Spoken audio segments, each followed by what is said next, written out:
పశ్చిమ గోదావరి జిల్లా పాలకొల్లులో మంత్రి నిమ్మల రామానాయుడు ఆధ్వర్యంలో తిరంగా ర్యాలీ జరిగింది. భారతమాతకు జై, వందే మాతరం అంటూ 200 మీటర్ల జాతీయ జెండాతో ప్రదర్శన చేశారు.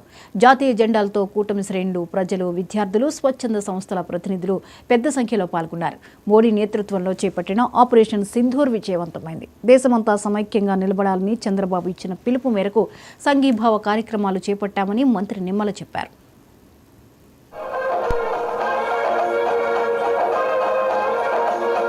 మన ప్రీతమ ప్రధాని నరేంద్ర మోడీ గారు, మన ప్రీతమ ముఖ్యమంత్రి వర్యులు నారా చంద్రబాబు నాయుడు గారు, మన ప్రీతమ ఉప ముఖ్యమంత్రి వర్యులు పవన్ కళ్యాణ్ గారు ఇచ్చినటువంటి ఆదేశాల ప్రకారం ఏదైతే ఈవేళ పాలకొల్లు నియోజకవర్గంలో పెద్ద ఎత్తున వేలాది మంది పార్టీలకు, వర్గాలకు, మతాలకు అతీతంగా తరలి వచ్చి ఈ యొక్క తిరంగా యాత్రను జయప్రదం చేయడం జరిగినటువంటి పరిస్థితి మీ అందరికీ తెలియజేస్తూ ఉన్నా.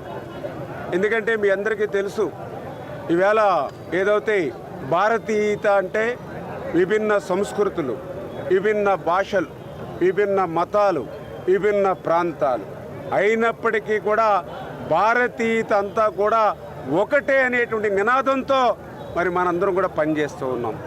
అందులో భాగంగానే ఏదైతే మన భారతీయ మహిళా సోదరీమణుల నుదిట సింధూరాన్ని తుడిసేసినటువంటి ఆ పాకిస్తాన్ టెర్రరిస్టుల్ని మరి మట్టు పెట్టేటువంటి విధంగా భవిష్యత్తులో భారత్ వైపు కన్నెత్తి చూడాలని అంటే 1,00,000 సార్లు ఆలోచించేటువంటి విధంగా ఏదైతే మన భారతీయ మరి ప్రధాని నరేంద్ర మోడీ గారి సారథ్యంలో మరి ఏదైతే ఆపరేషన్ సింధూర్ మరి విజయవంతమైనటువంటి పరిస్థితుల్లో ఈవేళ జై జవాన్ జై కిసాన్ అనేటువంటి నినాదం ఏదైతే ఉందో దాన్ని పుణుకుపుచ్చుకుని ఈవేళ అటువంటి జవాన్లు అందరికీ కూడా భారతీయత అంతా కూడా మద్దతు.